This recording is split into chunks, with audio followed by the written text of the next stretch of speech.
ਮੇਰਾ ਮੇਰੀ ਪਤਨੀ ਤੋਂ ਬਿਨਾਂ ਦਿਲ ਨਹੀਂ ਲੱਗਦਾ ਸੀ। ਮੇਰਾ ਨਾਮ ਅਰੁਣ ਹੈ। ਮੇਰਾ ਨਵਾਂ-ਨਵਾਂ ਵਿਆਹ ਹੋਇਆ ਸੀ। ਮੈਂ ਬਹੁਤ ਖੁਸ਼ ਸੀ ਕਿਉਂਕਿ ਭਗਵਾਨ ਨੇ ਮੈਨੂੰ ਮੇਰੇ ਮਨਪਸੰਦ ਦਾ ਜੀਵਨ ਸਾਥੀ ਦਿੱਤਾ ਸੀ। ਸੁੰਦਰ ਦਿਖਣ ਵਾਲੀ, ਮੈਨੂੰ ਸਮਝਣ ਵਾਲੀ ਤੇ ਪਿਆਰ ਕਰਨ ਵਾਲੀ। ਮੇਰਾ ਪਰਿਵਾਰ ਨਵੇਂ ਵਿਚਾਰਾਂ ਵਾਲਾ ਸੀ। ਮੇਰੇ ਪਿਤਾ ਜੀ 1 ਸਾਲ ਪਹਿਲਾਂ ਹੀ ਸਾਨੂੰ ਇਸ ਦੁਨੀਆ ਤੋਂ ਛੱਡ ਕੇ ਚਲੇ ਗਏ ਸੀ। ਮੇਰੀ ਮਾਂ ਮੇਰੇ ਨਾਲ ਰਹਿੰਦੀ ਸੀ, ਜਦਕਿ ਮੇਰਾ ਵੱਡਾ ਭਰਾ ਅਲੱਗ ਰਹਿੰਦਾ ਸੀ। ਮੈਂ ਆਪਣੇ ਆਫਿਸ ਚਲਾ ਜਾਂਦਾ ਤਾਂ ਘਰ ਪਰ ਮੇਰੀ ਪਤਨੀ ਤੇ ਮੇਰੀ ਮਾਂ ਹੀ ਰਹਿ ਜਾਂਦੀਆਂ ਸੀ। ਮੇਰਾ ਪੂਰਾ ਸਮਾਂ ਮੇਰੀ ਪਤਨੀ ਨਾਲ ਹੀ ਜਾਂਦਾ ਸੀ ਕਿਉਂਕਿ ਆਫਿਸ ਜਾ ਕੇ ਮੈਂ ਆਪਣੀ ਪਤਨੀ ਨੂੰ ਫੋਨ ਕਰ ਲਿਆ ਕਰਦਾ ਸੀ ਤੇ ਅਸੀਂ ਕਾਫੀ ਟਾਈਮ ਗੱਲਾਂ ਕਰਦੇ ਰਹਿੰਦੇ ਸੀ। ਕਿਉਂਕਿ ਮੇਰਾ ਨਵਾਂ-ਨਵਾਂ ਵਿਆਹ ਹੋਇਆ ਸੀ ਤੇ ਨਵੀਂ ਘਰ ਗ੍ਰਸਤੀ ਦੇ ਕਾਰਨ ਮੇਰਾ ਮੇਰੀ ਪਤਨੀ ਤੋਂ ਬਿਨਾਂ ਦਿਲ ਹੀ ਨਹੀਂ ਲੱਗਦਾ ਸੀ। ਮੈਂ ਜਦ ਘਰ ਤੋਂ ਆਫਿਸ ਜਾਂਦਾ ਸੀ ਤਾਂ ਮਾਂ ਮਾਲਾ ਜਪ ਰਹੀ ਹੁੰਦੀ ਸੀ ਤੇ ਜਦੋਂ ਵਾਪਸ ਆਉਂਦਾ ਸੀ ਤਾਂ ਉਹ ਮੇਰੇ ਵੱਲ ਦੇਖਦੀ ਹੀ ਰਹਿ ਜਾਂਦੀ। ਮੈਂ ਸਿੱਧਾ ਆਪਣੇ ਕਮਰੇ ਵਿੱਚ ਆਪਣੀ ਪਤਨੀ ਸ਼ਾਲਿਨੀ ਕੋਲ ਚਲੇ ਜਾਂਦਾ। ਇਸੇ ਤਰ੍ਹਾਂ ਹੀ ਮੇਰੇ ਦਿਨ ਲੰਘ ਰਹੇ ਸੀ। ਮਾਂ ਨੂੰ ਮਿਲਣਾ, ਉਹਨਾਂ ਦੇ ਕੋਲ ਬੈਠ ਕੇ ਗੱਲਾਂ ਬਾਤਾਂ ਕਰਨੀਆਂ। ਮੇਰੇ ਕੋਲ ਤਾਂ ਉਹਨਾਂ ਲਈ ਸਮਾਂ ਹੀ ਨਹੀਂ ਸੀ। ਮੈਂ ਰਾਤ ਦਾ ਖਾਣਾ ਵੀ ਆਪਣੇ ਕਮਰੇ ਵਿੱਚ ਹੀ ਖਾਂਦਾ ਸੀ। ਇੱਕ ਦਿਨ ਮੇਰੀ ਮਾਂ ਨੇ ਕਿਹਾ ਕਿ ਬੇਟਾ, ਕਦੇ ਆਪਣੀ ਮਾਂ ਦਾ ਵੀ ਹਾਲ ਚਾਲ ਪੁੱਛ ਲਿਆ ਕਰ, ਕਿਉਂਕਿ ਕਈ ਦਿਨ ਮੈਂ ਆਪਣੀ ਮਾਂ ਨਾਲ ਗੱਲ ਹੀ ਨਹੀਂ ਕਰਦਾ ਸੀ। ਮੈਂ ਮੁਸਕਰਾਇਆ ਤੇ ਮਾਂ ਨੂੰ ਕਹਿਣ ਲੱਗਿਆ ਕਿ ਮਾਂ, ਆਫਿਸ ਵਿੱਚ ਕੰਮ ਬਹੁਤ ਜ਼ਿਆਦਾ ਹੁੰਦਾ ਹੈ, ਇਸ ਲਈ ਮੈਂ ਥੱਕ ਜਾਂਦਾ ਹਾਂ। ਮਾਂ ਬਿਨਾਂ ਕੁਝ ਕਹੇ ਮੇਰੇ ਲਈ ਪ੍ਰਾਰਥਨਾ ਕਰਦੀ ਹੈ ਤੇ ਕਹਿੰਦੀ ਹੈ ਕਿ ਤੂੰ ਜ਼ਿਆਦਾ ਦੇਰ ਤੱਕ ਖੜਾ ਨਾ ਰਹਿ ਤੇ ਜਾ ਕੇ ਆਪਣੇ ਕਮਰੇ ਵਿੱਚ ਆਰਾਮ ਕਰ ਲੈ। ਮੈਂ ਆਪਣੇ ਕਮਰੇ ਵਿੱਚ ਚਲਾ ਗਿਆ। ਮੇਰੀ ਪਤਨੀ ਸ਼ਾਲਿਨੀ ਮੇਰਾ ਇੰਤਜ਼ਾਰ ਕਰ ਰਹੀ ਸੀ। ਮਾਂ ਦੀਆਂ ਲੱਤਾਂ ਵਿੱਚ ਦਰਦ ਸੀ। ਸ਼ਾਇਦ ਉਹ ਮੈਨੂੰ ਕਹਿਣ ਹੀ ਲੱਗੀ ਸੀ ਕਿ ਮੈਨੂੰ ਡਾਕਟਰ ਕੋਲ ਲੈ ਕੇ ਚੱਲ, ਪਰ ਉਸ ਤੋਂ ਪਹਿਲਾਂ ਹੀ ਮੈਂ ਕਹਿ ਦਿੱਤਾ ਕਿ ਮੈਂ ਥੱਕਿਆ ਹੋਇਆ ਹਾਂ। ਇਸ ਲਈ ਸ਼ਾਇਦ ਉਹ ਕੁਝ ਬੋਲੀ ਨਹੀਂ ਤੇ ਮੈਨੂੰ ਆਰਾਮ ਕਰਨ ਲਈ ਕਹਿ ਦਿੱਤਾ। ਪਰ ਮੇਰੇ ਕਮਰੇ ਵਿੱਚ ਜਾਂਦੇ ਹੀ ਸ਼ਾਲਿਨੀ ਕਹਿਣ ਲੱਗੀ ਕਿ ਤੁਸੀਂ ਹੁਣ ਤੱਕ ਕਿੱਥੇ ਸੀ? ਮੈਂ ਕਦੋਂ ਦਾ ਤੁਹਾਡਾ ਇੰਤਜ਼ਾਰ ਕਰ ਰਹੀ ਹਾਂ। ਮੈਂ ਪੀਜ਼ਾ ਖਾਣਾ ਸੀ। ਤੁਸੀਂ ਪਲੀਜ਼ ਬਾਹਰ ਤੋਂ ਮੇਰੇ ਲਈ ਪੀਜ਼ਾ ਲੈ ਆਓ। ਮੈਂ ਘੜੀ ਵੱਲ ਦੇਖਿਆ ਤਾਂ 10 ਵੱਜ ਚੁੱਕੇ ਸੀ। ਤਾਂ ਉਹ ਕਹਿਣ ਲੱਗੀ ਕਿ 10 ਹੀ ਤਾਂ ਵੱਜੇ ਹਨ, ਤਾਂ ਕਿ ਤੁਸੀਂ ਮੇਰੇ ਲਈ ਬਾਹਰ ਤੋਂ ਪੀਜ਼ਾ ਲੈ ਆਓ। ਮੈਂ ਜਦੋਂ ਕਮਰੇ ਤੋਂ ਬਾਹਰ ਆਇਆ ਤਾਂ ਮਾਂ ਆਪਣੀਆਂ ਲੱਤਾਂ ਦਬਾ ਰਹੀ ਸੀ। ਮੈਂ ਮਾਂ ਨੂੰ ਨਜ਼ਰਅੰਦਾਜ਼ ਕਰਕੇ ਆਪਣੀ ਮੋਟਰਸਾਈਕਲ ਸਟਾਰਟ ਕੀਤੀ। ਮੋਟਰਸਾਈਕਲ ਦੀ ਆਵਾਜ਼ ਸੁਣ ਕੇ ਮਾਂ ਨੇ ਕਿਹਾ ਕਿ ਬੇਟਾ, ਇਸ ਵਕਤ ਕਿੱਥੇ ਜਾ ਰਹੇ ਹੋ? ਮੈਂ ਕਿਹਾ, ਮਾਂ, ਸ਼ਾਲਿਨੀ ਦੇ ਸਿਰ ਵਿੱਚ ਦਰਦ ਹੈ, ਉਸ ਤੋਂ ਰੋਟੀ ਨਹੀਂ ਖਾਧੀ ਜਾ ਰਹੀ, ਇਸ ਲਈ ਉਸ ਲਈ ਪੀਜ਼ਾ ਲੈਣ ਜਾ ਰਿਹਾ ਹਾਂ। ਮਾਂ ਨੇ ਹੌਲੀ ਆਵਾਜ਼ ਵਿੱਚ ਕਿਹਾ, ਫਿਰ ਤੂੰ ਉਸ ਨੂੰ ਡਾਕਟਰ ਕੋਲ ਲੈ ਕੇ ਜਾਣਾ ਸੀ। ਜਦ ਮੈਂ ਜਾਣ ਲੱਗਿਆ ਤਾਂ ਮਾਂ ਕਹਿਣ ਲੱਗੀ ਕਿ ਬੇਟਾ, ਮੇਰੀਆਂ ਲੱਤਾਂ ਵਿੱਚ ਬਹੁਤ ਦਰਦ ਹੈ, ਤੂੰ ਮੈਨੂੰ ਦਵਾਈ ਲੈ ਆਈ।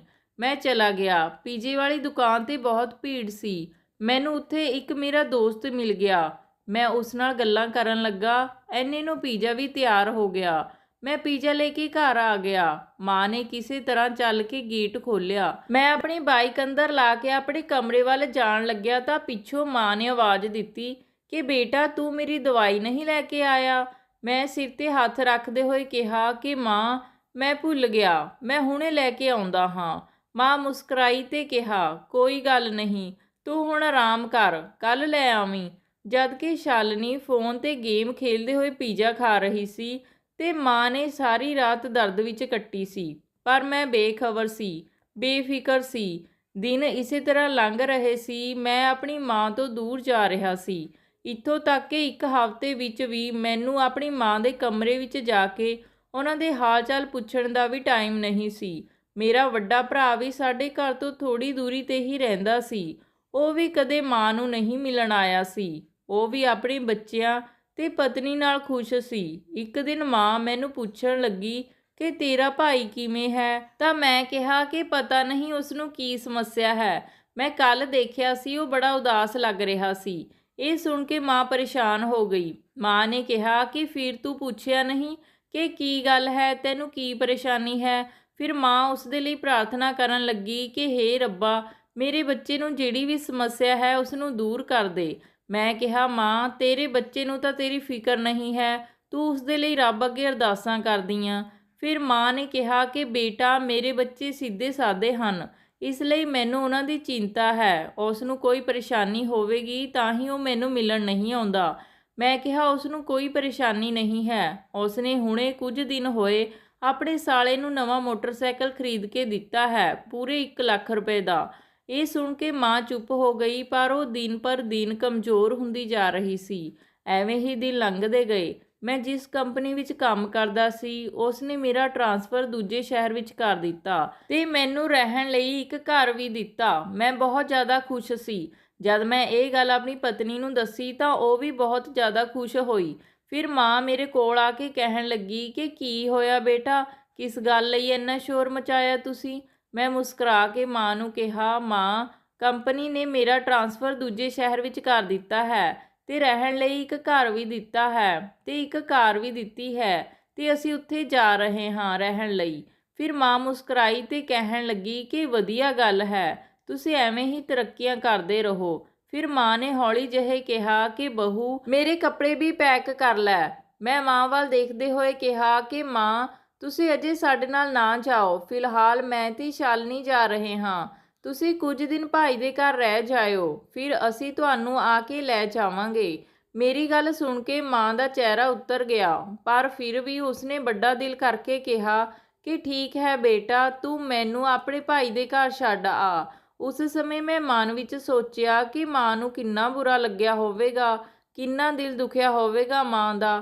ਫਿਰ ਵੀ ਮੈਂ ਉਹਨਾਂ ਨੂੰ ਕਿਹਾ ਕਿ ਠੀਕ ਹੈ ਮਾਂ, ਮੈਂ ਸ਼ਾਮ ਨੂੰ ਤੁਹਾਨੂੰ ਭਾਈ ਦੇ ਘਰ ਛੱਡ ਆਵਾਂਗਾ। ਉਸ ਦਿਨ ਦੁਪਹਿਰ ਨੂੰ ਮਾਂ ਨੇ ਖਾਣਾ ਵੀ ਨਹੀਂ ਖਾਧਾ। ਉਹ ਬਹੁਤ ਰੋ ਰਹੀ ਸੀ। ਸ਼ਾਮ ਨੂੰ ਮੈਂ ਆਪਣੇ ਭਾਈ ਦੇ ਘਰ ਗਿਆ। ਮਾਂ ਵੀ ਮੇਰੇ ਨਾਲ ਹੀ ਸੀ। ਮੇਰਾ ਭਰਾ ਉਸ ਸਮੇਂ ਖਾਣਾ ਖਾ ਰਿਹਾ ਸੀ। ਮੈਂ ਭਰਾ ਨੂੰ ਸਤਿ ਸ੍ਰੀ ਅਕਾਲ ਬੁਲਾਈ ਤੇ ਭਰਾ ਨੇ ਸਾਨੂੰ ਖਾਣੇ ਬਾਰੇ ਪੁੱਛਿਆ। ਮੈਂ ਆਪਣੇ ਭਰਾ ਵੱਲ ਦੇਖਿਆ ਤੇ ਕਿਹਾ ਕਿ ਅੱਜ ਤੋਂ ਮਾਂ ਤੁਹਾਡੇ ਕੋਲ ਰਹੇਗੀ। ਪਹਿਲਾਂ ਤਾਂ ਭਰਾ ਚੁੱਪ ਕਰ ਗਿਆ ਤੇ ਫਿਰ ਕਹਿਣ ਲੱਗਿਆ ਕਿ ਕਿਉਂ, ਤੂੰ ਥੱਕ ਗਿਆ? ਮੈਂ ਕਿਹਾ ਨਹੀਂ, ਕੰਮ ਦੇ ਸਿਲਸਿਲੇ ਵਿੱਚ ਮੈਨੂੰ ਬਾਹਰ ਜਾਣਾ ਪੈ ਰਿਹਾ ਹੈ। ਕੁਝ ਦਿਨਾਂ ਬਾਅਦ ਮੈਂ ਵਾਪਸ ਆ ਜਾਵਾਂਗਾ ਮਾਂ ਨੂੰ ਲੈਣ ਲਈ। ਫਿਰ ਮੇਰਾ ਭਰਾ ਮਾਂ ਵੱਲ ਦੇਖਦੇ ਹੋਏ ਕਹਿਣ ਲੱਗਿਆ ਕਿ ਮੇਰੇ ਤੇ ਕਿਉਂ ਬੋਝ ਲੱਦ ਰਿਹਾ ਏ? ਮੈਂ ਤਾਂ ਪਹਿਲਾਂ ਹੀ ਪਰੇਸ਼ਾਨ ਹਾਂ। ਫਿਰ ਭਾਬੀ ਕਹਿਣ ਲੱਗੀ, ਤੂੰ ਮਾਂ ਨੂੰ ਆਪਣੇ ਨਾਲ ਹੀ ਲੈ ਜਾ। ਕੀ ਤੇਰੀ ਪਤਨੀ ਮਾਂ ਦਾ ਖਿਆਲ ਨਹੀਂ ਰੱਖ ਸਕਦੀ? ਫਿਰ ਭਰਾ ਬੋਲਿਆ ਕਿ ਸਾਨੂੰ ਤਾਂ ਪਹਿਲਾਂ ਹੀ 2 ਵਕਤ ਦਾ ਖਾਣਾ ਮਿਲਣਾ ਮੁਸ਼ਕਿਲ ਹੋ ਰਿਹਾ ਹੈ। ਮੈਂ ਕਿਹਾ ਕਿ ਮਹੀਨੇ ਦਾ ਜੋ ਵੀ ਖਰਚ ਮਾਂ ਦਾ ਆਵੇਗਾ ਮੈਂ ਭੇਜ ਦੇਵਾਂਗਾ। ਫਿਰ ਮੇਰਾ ਭਰਾ ਕਹਿਣ ਲੱਗਿਆ ਕਿ ਤੂੰ ਤਾਂ ਮੈਨੂੰ ਉਸ ਘਰ ਵਿੱਚੋਂ ਕੱਢ ਦਿੱਤਾ ਸੀ ਤੇ ਉਹ ਘਰ ਆਪਣੇ ਨਾਮ ਕਰਵਾ ਲਿਆ ਸੀ। ਮਾਂ ਕੁਰਸੀ ਤੇ ਬੈਠੀ ਦੋਨੇ ਬੱਚਿਆਂ ਦੀ ਬਹਿਸ ਸੁਣ ਰਹੀ ਸੀ। ਉਹ ਹਲਕੀ ਜਿਹੀ ਮੁਸਕਰਾਈ ਤੇ ਕਹਿਣ ਲੱਗੀ ਕਿ ਤੁਸੀਂ ਦੋਨੋਂ ਮੇਰੇ ਪਿੱਛੇ ਕਿਉਂ ਬਹਿਸ ਕਰ ਰਹੇ ਹੋ? ਤੁਸੀਂ ਐਵੇਂ ਕਰੋ ਕਿ ਮੈਨੂੰ ਬਿਰਧ ਆਸ਼ਰਮ ਵਿੱਚ ਛੱਡ ਆਓ। ਵੈਸੇ ਵੀ ਮੇਰੇ ਕੋਲ ਹੁਣ ਕਿੰਨੇ ਕੁ ਸਾਲ ਬਚੇ ਹਨ। ਇੰਨਾ ਕਹਿ ਕੇ ਮਾਂ ਉੱਠ ਕੇ ਚੱਲਣ ਲੱਗੀ ਤੇ ਉੱਥੇ ਹੀ ਜ਼ਮੀਨ ਤੇ ਡਿੱਗ ਪਈ। ਮਾਂ ਨੂੰ ਕੁਝ ਵੀ ਹੋਸ਼ ਨਹੀਂ ਸੀ। ਅਸੀਂ ਉਹਨਾਂ ਨੂੰ ਚੁੱਕ ਕੇ ਹਸਪਤਾਲ ਲੈ ਗਏ ਤੇ ਡਾਕਟਰ ਨੇ ਦੱਸਿਆ ਕਿ ਉਹਨਾਂ ਨੂੰ ਦੂਜਾ ਹਾਰਟ ਅਟੈਕ ਆਇਆ ਹੈ। ਕੀ ਉਹਨਾਂ ਨੂੰ ਘਰ ਵਿੱਚ ਕੋਈ ਤਣਾਅ ਜਾਂ ਪਰੇਸ਼ਾਨੀ ਹੈ? ਮੈਂ ਡਾਕਟਰ ਨੂੰ ਕਿਹਾ ਕਿ ਘਰ ਵਿੱਚ ਛੋਟੀਆਂ-ਮੋਟੀਆਂ ਗੱਲਾਂ ਤਾਂ ਹੁੰਦੀਆਂ ਰਹਿੰਦੀਆਂ ਹਨ। ਮਾਂ ਅਜੇ ਵੀ ਬੇਹੋਸ਼ ਸੀ। ਥੋੜੀ ਦੇਰ ਬਾਅਦ ਮਾਂ ਨੂੰ ਹੋਸ਼ ਆਇਆ, ਪਰ ਮਾਂ ਤੋਂ ਕੁਝ ਵੀ ਬੋਲਿਆ ਨਾ ਗਿਆ। ਸ਼ਾਇਦ ਉਹਨਾਂ ਨੂੰ ਅਟੈਕ ਦੇ ਕਾਰਨ ਲਕਵਾ ਮਾਰ ਗਿਆ। ਮਾਂ ਨੇ ਖਾਣਾ ਪੀਣਾ ਵੀ ਛੱਡ ਦਿੱਤਾ ਸੀ। ਉਸ ਹਸਪਤਾਲ ਵਿੱਚ ਮਾਂ ਦੀ ਚੰਗੀ ਤਰ੍ਹਾਂ ਦੇਖਭਾਲ ਨਹੀਂ ਹੋ ਰਹੀ ਸੀ, ਇਸ ਲਈ ਅਸੀਂ ਹਸਪਤਾਲ ਬਦਲ ਦਿੱਤਾ। ਪਰ ਦੂਜੇ ਹਸਪਤਾਲ ਦੇ ਡਾਕਟਰ ਨੇ ਵੀ ਇਹੀ ਕਿਹਾ ਕਿ ਇਹਨਾਂ 'ਤੇ ਦਵਾਈਆਂ ਦਾ ਅਸਰ ਨਹੀਂ ਹੋ ਰਿਹਾ ਹੈ। ਮਾਂ ਦੀ ਹਾਲਤ ਦੇਖ ਕੇ ਮੈਨੂੰ ਬਹੁਤ ਦੁੱਖ ਹੋ ਰਿਹਾ ਸੀ। ਹੁਣ ਡਾਕਟਰਾਂ ਨੇ ਵੀ ਉਮੀਦ ਛੱਡ ਦਿੱਤੀ ਸੀ। ਡਾਕਟਰ ਕਹਿ ਰਹੇ ਸੀ ਕਿ ਤੁਸੀਂ ਹੁਣ ਇਹਨਾਂ ਨੂੰ ਘਰ ਲੈ ਜਾਓ ਤੇ ਜਿੰਨਾ ਹੋ ਸਕੇ ਇਹਨਾਂ ਦੀ ਸੇਵਾ ਕਰੋ। ਫਿਰ ਅਸੀਂ ਮਾਂ ਨੂੰ ਘਰ ਲੈ ਆਏ। ਮਾਂ ਹੁਣ ਬਸ ਮੰਜੇ ਤੇ ਹੀ ਪਈ ਸੀ। ਉਹ ਨਾ ਕੁਝ ਖਾਂਦੀ ਸੀ ਤੇ ਨਾ ਕੁਝ ਪੀਂਦੀ ਸੀ। ਉਹ ਕਿਸੇ ਨਾਲ ਕੁਝ ਵੀ ਬੋਲਣ ਦੀ ਵੀ ਕੋਸ਼ਿਸ਼ ਨਹੀਂ ਕਰਦੀ ਸੀ। ਇੱਕ ਦਿਨ ਮੈਨੂੰ ਮੇਰੇ ਇੱਕ ਦੋਸਤ ਨੇ ਦੱਸਿਆ ਕਿ ਇੱਕ ਬਾਬਾ ਹੈ ਜੋ ਕਿ ਤੇਰੀ ਮਾਂ ਦੀ ਬਿਮਾਰੀ ਦਾ ਇਲਾਜ ਦੱਸ ਸਕਦਾ ਹੈ। ਫਿਰ ਮੈਂ ਉਸ ਬਾਬੇ ਦੇ ਕੋਲ ਗਿਆ। ਬਾਬੇ ਨੇ ਕਿਹਾ, ਬੱਚਾ ਸਾਹਮਣੇ ਬੈਠ ਜਾਓ। ਮੈਂ ਸਾਹਮਣੇ ਬੈਠ ਗਿਆ ਤੇ ਆਪਣੀ ਮਾਂ ਦੀ ਬਿਮਾਰੀ ਦੇ ਬਾਰੇ ਦੱਸਣ ਲੱਗਾ। ਅਸੀਂ ਵੱਡੇ ਤੋਂ ਵੱਡੇ ਡਾਕਟਰ ਨੂੰ ਚੈੱਕ ਕਰਵਾ ਲਿਆ, ਪਰ ਉਹਨਾਂ 'ਤੇ ਕਿਸੇ ਵੀ ਦਵਾਈ ਦਾ ਅਸਰ ਨਹੀਂ ਹੋ ਰਿਹਾ ਹੈ। ਉਹ ਨਾ ਕੁਝ ਖਾਂਦੀ ਹੈ ਤੇ ਨਾ ਕੁਝ ਪੀਂਦੀ ਹੈ। ਇੱਥੋਂ ਤੱਕ ਕਿ ਕਿਸੇ ਨਾਲ ਗੱਲ ਕਰਨ ਦੀ ਕੋਸ਼ਿਸ਼ ਵੀ ਨਹੀਂ ਕਰਦੀ। ਬਾਬਾ ਕਹਿਣ ਲੱਗਿਆ ਕਿ ਇਹ ਤਾਂ ਇੱਕ ਸਧਾਰਨ ਬਿਮਾਰੀ ਹੈ। ਇਸ ਦਾ ਇਲਾਜ ਤਾਂ ਤੇਰੀ ਪਤਨੀ ਵੀ ਕਰ ਸਕਦੀ ਹੈ। ਮੈਂ ਬਾਬੇ ਦੀ ਗੱਲ ਸੁਣ ਕੇ ਹੈਰਾਨ ਰਹਿ ਗਿਆ। ਬਾਬੇ ਨੇ ਕਿਹਾ ਕਿ ਤੂੰ ਘਰ ਜਾ ਕੇ ਇੱਕ ਡੱਬਾ ਖੀਰ ਲੈ ਆ। ਫਿਰ ਮੈਂ ਘਰ ਆ ਗਿਆ ਤੇ ਇੱਕ ਡੱਬਾ ਖੀਰ ਲੈ ਕੇ ਬਾਬੇ ਕੋਲ ਵਾਪਸ ਚਲਾ ਗਿਆ। ਬਾਬੇ ਨੇ ਉਹ ਡੱਬਾ ਲਿਆ ਤੇ ਉਸ 'ਤੇ ਇੱਕ ਫੂਕ ਮਾਰ ਦਿੱਤੀ ਤੇ ਇੱਕ ਪਾਣੀ ਦੀ ਬੋਤਲ ਲਈ ਤੇ ਉਸ 'ਤੇ ਵੀ ਇੱਕ ਫੂਕ ਮਾਰ ਦਿੱਤੀ। ਫਿਰ ਮੈਨੂੰ ਕਹਿਣ ਲੱਗਿਆ ਕਿ ਤੂੰ ਘਰ ਜਾ ਕੇ ਆਪਣੀ ਮਾਂ ਦੇ ਕੋਲ ਬੈਠ ਤੇ ਉਸ ਨੂੰ ਕਹਿ ਕਿ ਮਾਂ, ਮੈਂ ਇਹ ਆਪਣੇ ਹੱਥਾਂ ਨਾਲ ਬਣਾਈ ਹੈ ਤੇ ਉਹ ਆਪਣੀ ਮਾਂ ਨੂੰ ਆਪਣੇ ਹੱਥਾਂ ਨਾਲ ਖਿਲਾਈ ਤੇ ਇਹ ਪਾਣੀ ਦੀ ਬੋਤਲ ਹੈ, ਆਪਣੇ ਭਰਾ ਨੂੰ ਦੇ ਦਈਂ ਤੇ ਆਪਣੇ ਭਰਾ ਨੂੰ ਕਹੀਂ ਇਹ ਪਾਣੀ ਆਪਣੀ ਮਾਂ ਨੂੰ ਪਿਲਾਉਣ ਵਾਸਤੇ ਤੇ ਯਾਦ ਰੱਖੀ ਕਿ ਉਵੇਂ ਹੀ ਕਰਨਾ ਹੋਵੇਗਾ ਜਿਵੇਂ ਮੈਂ ਕਿਹਾ ਹੈ। ਆਪਣੀ ਮਾਂ ਨੂੰ ਇਹ ਖੀਰ ਰਾਤ ਨੂੰ ਹੀ ਖਿਲਾਉਣੀ ਹੈ ਤੇ ਆਪਣੇ ਭਾਈ ਨੂੰ ਵੀ ਕਹੀਂ ਕਿ ਉਸੇ ਵਕਤ ਪਾਣੀ ਪਿਲਾਵੇ ਤੇ ਫਿਰ ਮੈਨੂੰ ਆ ਕੇ ਦੱਸੀ ਕਿ ਕੀ ਹੋਇਆ। ਫਿਰ ਮੈਂ ਘਰ ਵਾਪਸ ਆ ਗਿਆ। ਮਾਂ ਸੋ ਰਹੀ ਸੀ। ਮੈਂ ਹੌਲੀ-ਹੌਲੀ ਮਾਂ ਦੇ ਕੋਲ ਗਿਆ ਤਾਂ ਮਾਂ ਮੈਨੂੰ ਦੇਖਣ ਲੱਗੀ। ਮੈਂ ਸਹਾਰਾ ਦੇ ਕੇ ਮਾਂ ਨੂੰ ਉਠਾਇਆ ਤੇ ਕਹਿਣ ਲੱਗਿਆ ਕਿ ਮਾਂ, ਅੱਜ ਮੈਂ ਆਪਣੇ ਹੱਥਾਂ ਨਾਲ ਤੇਰੇ ਲਈ ਖੀਰ ਬਣਾ ਕੇ ਲਿਆਇਆ ਹਾਂ, ਤੈਨੂੰ ਬਹੁਤ ਚੰਗਾ ਲੱਗੇਗਾ। ਮੈਂ ਹੌਲੀ-ਹੌਲੀ ਮਾਂ ਨੂੰ ਖੀਰ ਖਿਲਾਉਣ ਲੱਗਾ। ਮਾਂ ਨੇ ਵੀ ਅੱਜ ਮਨਾ ਨਹੀਂ ਕੀਤਾ ਸੀ ਤੇ ਉਹਨਾਂ ਨੇ ਸਾਰੀ ਖੀਰ ਖਾ ਲਈ। ਮੇਰਾ ਭਰਾ ਵੀ ਮੇਰੇ ਕੋਲ ਹੀ ਬੈਠਾ ਸੀ। ਥੋੜੀ ਦੇਰ ਬਾਅਦ ਮਾਂ ਨੇ ਪਾਣੀ ਮੰਗਿਆ ਤਾਂ ਮੇਰੇ ਭਰਾ ਨੇ ਪਾਣੀ ਗਿਲਾਸ ਵਿੱਚ ਪਾ ਕੇ ਮਾਂ ਨੂੰ ਪਿਲਾਇਆ। ਮਾਂ ਨੇ ਸਾਰਾ ਗਿਲਾਸ ਪਾਣੀ ਦਾ ਪੀ ਲਿਆ। ਮੈਂ ਮਾਂ ਨੂੰ ਪੁੱਛਿਆ ਕਿ ਮਾਂ, ਖੀਰ ਹੋਰ ਖਾਣੀ ਹੈ?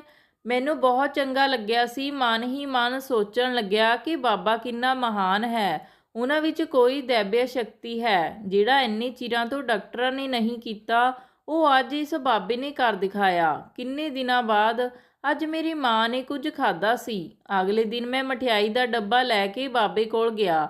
ਉਹ ਮੈਨੂੰ ਦੇਖਣ ਲੱਗੇ ਜਿਵੇਂ ਉਹਨਾਂ ਨੂੰ ਸਭ ਕੁਝ ਪਹਿਲਾਂ ਹੀ ਪਤਾ ਸੀ। ਮੈਂ ਉਹਨਾਂ ਨੂੰ ਨਮਸਕਾਰ ਕੀਤੀ ਤੇ ਉਹਨਾਂ ਨੂੰ ਸਾਰੀ ਗੱਲ ਦੱਸੀ ਕਿ ਅੱਜ ਮੇਰੀ ਮਾਂ ਨੇ ਕਿੰਨੇ ਦਿਨਾਂ ਮਗਰੋਂ ਉਹ ਸਾਰੀ ਖੀਰ ਖਾ ਲਈ। ਤਾਂ ਬਾਬਾ ਪੁੱਛਣ ਲੱਗਿਆ ਕਿ ਤੂੰ ਉਹ ਖੀਰ ਆਪਣੇ ਹੱਥਾਂ ਨਾਲ ਖਿਲਾਈ ਸੀ? ਮੈਂ ਹਾਂ ਵਿੱਚ ਸਿਰ ਹਿਲਾਇਆ। ਬਾਬੇ ਨੇ ਕਿਹਾ ਕਿ ਮੈਂ ਉਸ ਖੀਰ 'ਤੇ ਕੋਈ ਮੰਤਰ ਨਹੀਂ ਪੜ੍ਹਿਆ ਸੀ ਤੇ ਨਾ ਹੀ ਉਸ ਪਾਣੀ ਦੀ ਬੋਤਲ 'ਤੇ। ਤੇਰੀ ਮਾਂ ਬਿਮਾਰ ਹੈ। ਉਸ ਬਿਮਾਰੀ ਦੀ ਦਵਾਈ ਤਾਂ ਤੇਰੀ ਪਤਨੀ ਵੀ ਦੇ ਸਕਦੀ ਹੈ, ਪਰ ਇਸ ਵਕਤ ਤੇਰੀ ਮਾਂ ਨੂੰ ਦਵਾਈ ਦੀ ਜ਼ਰੂਰਤ ਨਹੀਂ, ਉਸ ਨੂੰ ਆਪਣੇ ਬੱਚਿਆਂ ਦੇ ਪਿਆਰ ਦੀ ਜ਼ਰੂਰਤ ਹੈ।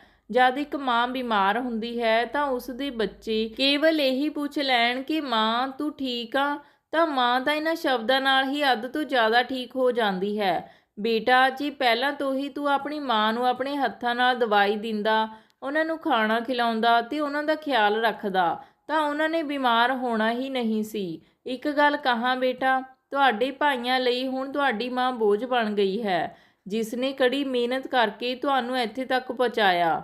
ਬਾਬੇ ਦੀਆਂ ਗੱਲਾਂ ਸੁਣ ਕੇ ਮੇਰੀਆਂ ਅੱਖਾਂ ਵਿੱਚ ਹੰਝੂ ਆ ਗਏ। ਮੈਂ ਬਾਬੇ ਨੂੰ ਕਿਹਾ ਕਿ ਮੈਨੂੰ ਮਾਫ਼ ਕਰ ਦਿਓ, ਮੈਂ ਭਟਕ ਗਿਆ ਸੀ, ਆਪਣੀ ਮਾਂ ਦੇ ਦੁੱਖ ਨੂੰ ਨਹੀਂ ਸਮਝ ਸਕਿਆ। ਬਾਬੇ ਨੇ ਕਿਹਾ ਕਿ ਮੇਰੀ ਤੋਂ ਮਾफ़ੀ ਨਾ ਮੰਗ, ਘਰ ਜਾ ਕੇ ਆਪਣੀ ਮਾਂ ਤੋਂ ਮਾफ़ੀ ਮੰਗ, ਜਿਸ ਨੇ ਖੂਨ ਪਸੀਨਾ ਇੱਕ ਕਰਕੇ ਤੁਹਾਨੂੰ ਵੱਡਾ ਕੀਤਾ, ਤੁਹਾਡਾ ਖਿਆਲ ਰੱਖਿਆ, ਕਿਸੇ ਚੀਜ਼ ਦੀ ਕੋਈ ਕਮੀ ਨਹੀਂ ਹੋਣ ਦਿੱਤੀ, ਹਮੇਸ਼ਾ ਰੱਬ ਤੋਂ ਤੁਹਾਡੇ ਭਲੇ ਦੀ ਅਰਦਾਸ ਮੰਗਦੀ ਰਹੀ ਹੈ। ਇੱਕ ਵਾਰ ਤੂੰ ਉਹਨਾਂ ਦੇ ਗਲੇ ਲੱਗ ਜਾ, ਫਿਰ ਤੈਨੂੰ ਕਿਸੇ ਚੀਜ਼ ਦੀ ਕੋਈ ਕਮੀ ਨਹੀਂ ਹੋਵੇਗੀ। ਫਿਰ ਬਾਬਾ ਕਹਿਣ ਲੱਗਿਆ ਕਿ ਮਾਂ ਕਦੇ ਆਪਣੇ ਬੱਚਿਆਂ ਤੋਂ ਨਾਰਾਜ਼ ਨਹੀਂ ਹੁੰਦੀ, ਕਦੇ ਗੁੱਸੇ ਨਹੀਂ ਹੁੰਦੀ। ਬੇਟਾ, ਤੇਰੀ ਮਾਂ ਨੂੰ ਦਵਾਈ ਦੀ ਜ਼ਰੂਰਤ ਨਹੀਂ ਹੈ, ਤੇਰੀ ਜ਼ਰੂਰਤ ਹੈ। ਫਿਰ ਮੈਂ ਆਪਣੀ ਮਾਂ ਨੂੰ ਮਿਲਣ ਘਰ ਵਾਪਸ ਆ ਰਿਹਾ ਸੀ, ਤਦੇ ਮੈਨੂੰ ਆਫਿਸ ਤੋਂ ਕਾਲ ਆਈ ਕਿ ਤੁਸੀਂ ਦੂਜੇ ਸ਼ਹਿਰ ਵਿੱਚ ਨੌਕਰੀ ਕਰਨ ਲਈ ਕਦ ਜਾ ਰਹੇ ਹੋ। ਪਰ ਮੈਂ ਉਹਨਾਂ ਨੂੰ ਸਾਫ਼ ਇਨਕਾਰ ਕਰ ਦਿੱਤਾ, ਕਿਉਂਕਿ ਮੈਂ ਹੁਣ ਆਪਣੀ ਮਾਂ ਦੇ ਨਾਲ ਇੱਥੇ ਹੀ ਰਹਿਣਾ ਚਾਹੁੰਦਾ ਸੀ। ਹੁਣ ਮੈਂ ਤੇ ਮੇਰਾ ਭਰਾ ਦੋਨੋਂ ਮਾਂ ਨਾਲ ਰਹਿੰਦੇ ਹਾਂ। ਹੁਣ ਮਾਂ ਦੀ ਤਬੀਅਤ ਹੌਲੀ-ਹੌਲੀ ਠੀਕ ਹੋ ਗਈ ਹੈ। ਹੁਣ ਅਸੀਂ ਸਾਰੇ ਬਹੁਤ ਖੁਸ਼ ਰਹਿੰਦੇ ਹਾਂ।